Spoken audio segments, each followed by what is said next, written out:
Today I have a couple of lovely little domestic jobs that I'm going to carry out and show you how to do. But please bear in mind, you should really be a qualified electrician to carry out this works. I know I've just said this is going to be a nice easy day. I probably spoke too soon. So what we're doing today is we are installing a hardwired ring camera on the outside of a garage, and I've got some undercupboard lighting to do. At the minute what they've got is a supply going to the underside of the cupboards, but there's no switches, and they've got those old school like fluorescent fittings where you've got to turn on the lights yourself by a little switch on them. So we're going to rip them out and we're going to be installing some LED strips that my clients bought, wireless receivers and wireless switches, so we can get them all turned on from a wall switch, and I'll show you how to do that. At the minute they do have a ring camera there, but it's battery powered, and it's the same with all these ring cameras. People get really fed up with changing the batteries all the time, so we're going to hardwire that one in. Now in the garage I've got a socket here which is on the ring mains. Now this ring camera, it does come with a plug on the end of it, and I've explained already to my client that they don't want it on a socket, which is fine. So we've plugged it in and we've tested it and made sure that the ring camera works. So I will be cutting that plug off, which does invalidate the warranty, but they're happy with that. So the first thing I'm going to do is just remove this old battery camera, get this out of the way because this is where the new camera is going. And I'm doing the absolute classic here of just unscrewing stuff without looking at the instructions. But that's just how I roll. I'm not actually sure what those screws are for because they're sitting out proud. Okay, going to refer to the manual. You also get in the box this little installer's kit. Probably should have looked at this first. So you know I said about I didn't know what those screws are for and I don't know whether to take them out or not. I shouldn't have. Let's put them back in. So if you're installing one of these for the first time, like I am today, don't take those screws out. Doobie doobie doo. Not sure if it's going to rain today. It's cloudy. So what you get in that installer's kit is a mounting bracket, and it tells you which way to put it up as well, which I've taken note of. So we're going to put that up, see if it matches up with the old holes on the wall. That'd be really nice if it does. And the way the mounting bracket works is you mount that, it's got a nice little level on it, and then you've got these screws here which I took out, which I shouldn't have, and then that slots in and just sits in like that. And then it looks like on this hedge here, it looks like you've got a little security screw there, mate. Otherwise someone can just lift it off. And it comes with like a pack of clips, and these are really nice clips if you're going to clip it, but mine's going in conduit. But I'm going to keep hold of these anyway. No, none of those holes line up. I'm just a girl. Oh, I don't trust that bubble level at all. We're going to go there. So normally I'll just bang a 5.5 or a 6mm hole in the wall, but I don't think my screws are going to sit in this recess nice enough, so I'm going to use the ones that they provide, which are really small. And they give you a spanking drill bit. Normally the ones that come in packets are rubbish, but I'm going to give this one a go. That is not a bad drill bit at all. Definitely keeping hold of that. Comes with a selection of screws, so I'm just going to check with the manual to see which ones to use. Install screws 5. 1, 2, 3, 4, 5. Cut the wall plugs, cut the screws. And then what I can do is just hang this up and then see where I can get this cable through the wall. Hey, all right?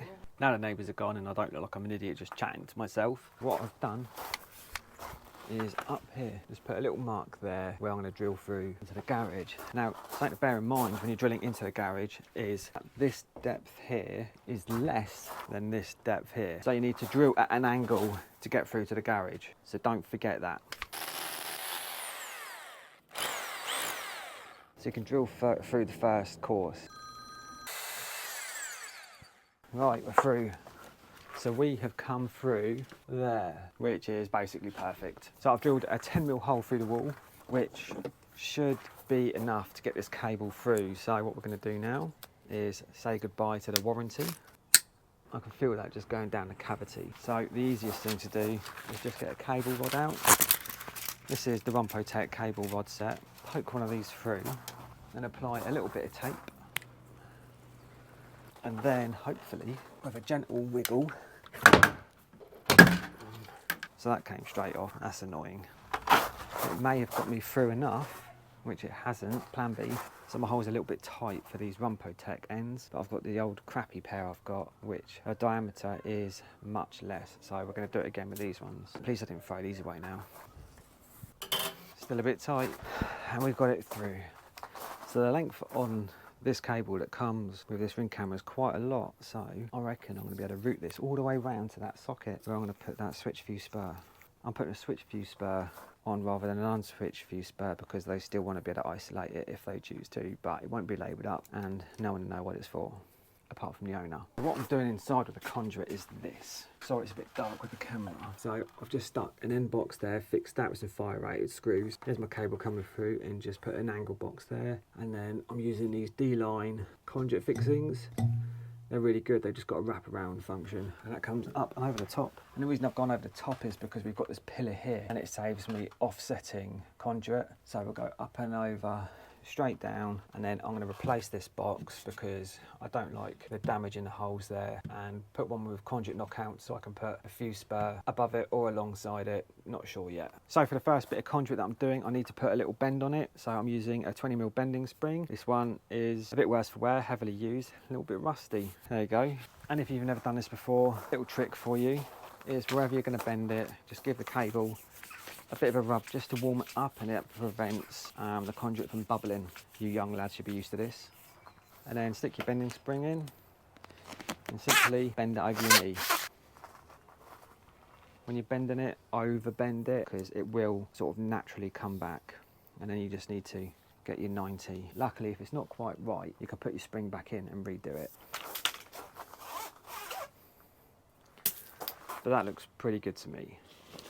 And as you can see inside, no bubbles or blemishes. I need to trim a bit off this conduit, made a little mark there. And I'm using these Nipex conduit cutters. These are essentially a pipe cutter. It's got a blade inside there. You just put it in place and wrap it round, like so. Line up your mark, which I can't see because I've marked the wrong side for this. And just twist it round. I'm doing this quite high, I'm making this look difficult. Just squeeze it, wrap it round, and it pops off just like that. You get a nice clean cut.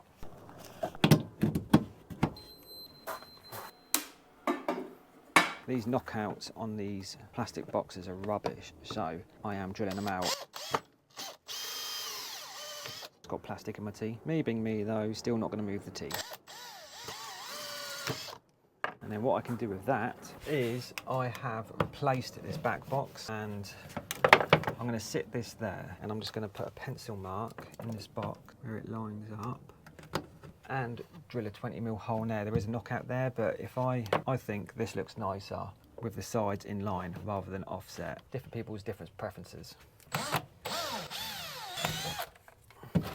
And then what I need to do with this conduit is it falls down that line there, so I just need to do a bit of a set just to bring it in there. If you've got to put a bend in a bit of conduit and it's like further than where the spring is, if you put a bit of singles on it, tie it to it, and put a little bend in the end where you think the spring's going to end. So mine's going to be there, for example. And you can feed the spring down, shuffle it down till it gets to that bend. Now I only need a little set.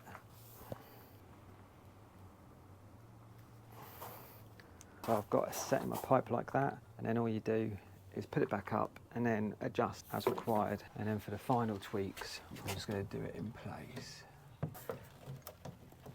And then you can pull your spring back out. Put a mark where you're going to cut your tube. Cut your tube off, set it in place, without pinching your fingers, and then do up your saddles. And there we have the conduit installation complete. I have these Nipex cable strippers. You don't need these, honestly, but I love tools, so that's why I use them. And I'll show you how they work. You just simply get your twin and earth cable, pass it through to however long you want it, say there, and then you just clamp together. And it has given a nice clean strip on that twin and earth. And you can also strip the ends with it, so you can put that in it again, do that, and it strips down to the copper for you. Bin that. And then I have somewhere this other Nipex cable stripper, and the way this works is you simply put that through the end like that, and then you roll it around, twist it round, and it strips off cable beautifully for you.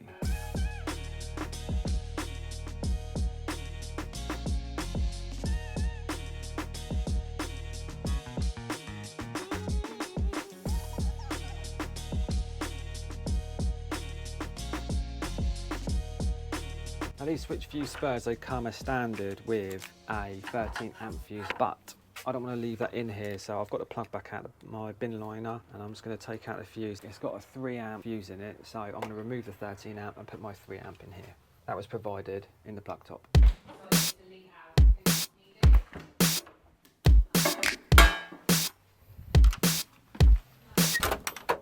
So here is the finished installation. I need to put a bit of mastic around that, I'll do that in a second.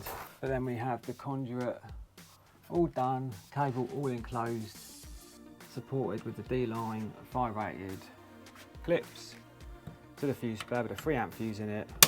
Turn it on, and it doesn't work. But I know why. So that little consumer unit you just saw me turn this on from, that's fed from a primary consumer unit. It's protected on an RCBO, and I think I have touched the neutrals and the earths together while I was stripping that cable, which has knocked it outside. I'll turn it back on. In fact, I'll turn that fuse spur back off first. Turn that off. That's in the on position. Power on. Turn that off. Turn that on. And there we go, that's working. It's facing the wrong way at the minute, but I'll adjust that in a minute. I nearly forgot to show you, on the side of the ring camera there is a security screw where it just slide on. So, as you can see, I've just put some sealant around that now. But on this side here, there's a little hole for a security screw, which I'm gonna just do up now. So my next job is to install some under cupboard lights. I need to install them under here, under there, and also under there. Door just opened by itself. Now the issue I have, I've got to be a little bit quiet, they're working from home. The issue I have is that we have these old lights here, and they've got like this cable here supplying it, which is just a permanent supply. Don't know where this goes, but basically these have got a switch on them there, where they used to have to operate them, which they no longer want. So I want to wire in some wireless receivers and mount a switch wherever they want it, so they can turn them all on when they come in. So that's where the wireless switches come into play, and they are these kinetic switches with these receivers. These are available at Rexall, that's where I've got these from. My other issues is my supply cable here is only this long. We don't have any pelmets to hide any junction boxes. So what I'm thinking, I want to conceal these the best I can. This isn't a new kitchen going in, this is me having to think outside the box because it is an existing kitchen. What I'm thinking about doing is putting like a junction box here, which will be hidden, and then running cables into this cupboard and then through and up the back. Then I can pick up the feed for this one. And then this one's got its own feed, which the cables are just tucked underneath there at the minute. So we're going to see what we can do, make it as tidy as possible, but you can only do what you can do.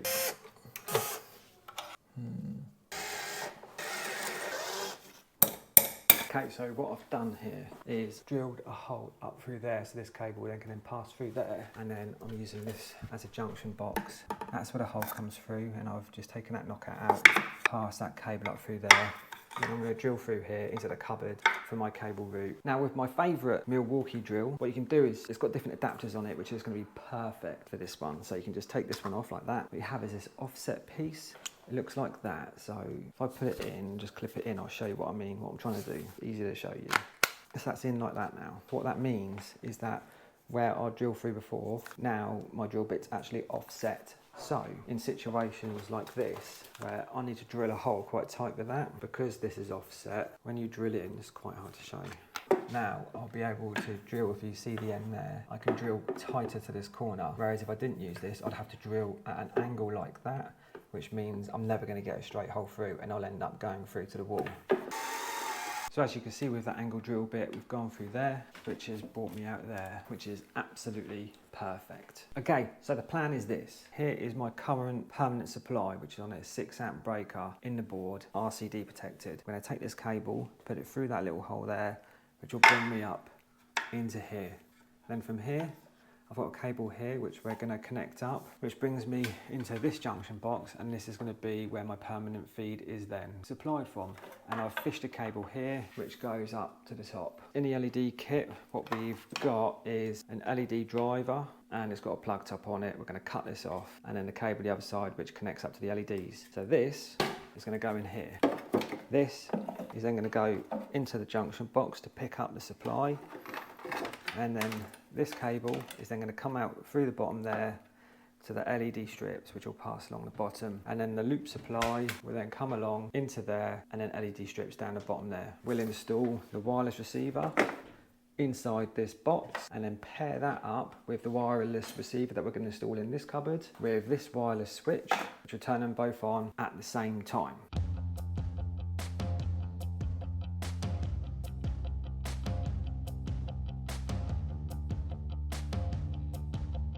So what I've done is I've got these cables here in Wagos at the minute, ready to connect up to the supply cable here, but I'm going to leave that till last for minimal disruption to my client. And inside here we've got this adaptable box. We've got the LED driver mounted above it and the cable, which I will put some clips on. And that is ready now for the LEDs down there. And then we have a cable here, which is fished up to the top of the unit, which goes over the other side. That feeds the LEDs that are going to go under here. And in this receiver, the cable going up is on the switch side along with the LED. So when I pair up the switch with this, it will turn on both these LEDs and this LEDs. In an ideal world, this junction box should have gone above the unit. However, I drilled a couple of holes to try and get a cable route, one too many because I hit a bracket. So I just thought it would be better just to hide that with the junction box, if I'm honest. And then up here, I've just got a little Wago junction box there with the LED driver attached to it. And then the cable then goes down the back of the unit to outside here for LEDs. And I've just got this side to do. I'll get that cracked out and then I'll show you how to connect up the LEDs, fix them, turn it on, pair up the receivers. So in this last cupboard, what I've had to do is install a junction box here, and that's because the supply cable is round the back here and there's not enough length on it to get it on top of the units. That's all wired in. You can see that's got juice at the minute. And now what I'm going to show you is how to connect these up. So it's a good idea sometimes just to test to make sure these work. And what you have is this connector here, and you just simply push it in. And there you have your connection. Now I can see that this all works correctly. Now all you need to do is cut it to length. You have these little marks on it here where you can cut it there, stick it up, put the little clips up, job done. So I'm gonna get all these attached and then I'll take you through the whole pairing up sequence with the wireless remote and receiver. So these LEDs also, they're called dotless ones where you can't see all the little dots, which you get on other strips. So it's a nicer finish, and where there's not like a plinth bit, I've forgotten the word now, but a piece going along here to hide it, it's better not to see the dots, I think, which is why we've gone for this today. Now we're going to pair up this wireless switch with those receivers. What we need to do is take the switch out of the box. I've got a 2-gang switch here because we're going to have this set switched on one and the other one switched on the other. You can have it all on the same one if you want. So all you need to do is in here, there's a little button there. You push and hold that until it flashes, and then all you do is click one of the buttons. Click it again and they're on. And then we'll go over to the other receiver. Once again, we'll push and hold the button till it flashes like so. And then I'm going to push the other button. And they work perfectly. Simple as that. And then here we have the finished installation. So what we have is behind this fruit basket, that's that little junction box hidden away nicely, so you'll never know. Inside here we have the adaptable box, the LED driver and the LED strips underneath. LED strips underneath there. Then in this cupboard we have another adaptable box and an LED driver all secure. And then with these wireless switches you get two options of it. You have some screw holes at the back where you can screw it to a wall, or it comes with some 3M stickies. You can stick it anywhere you like. I'll leave it up to my customer to decide. And then simple as that. Brilliant. Subscribe to my channel.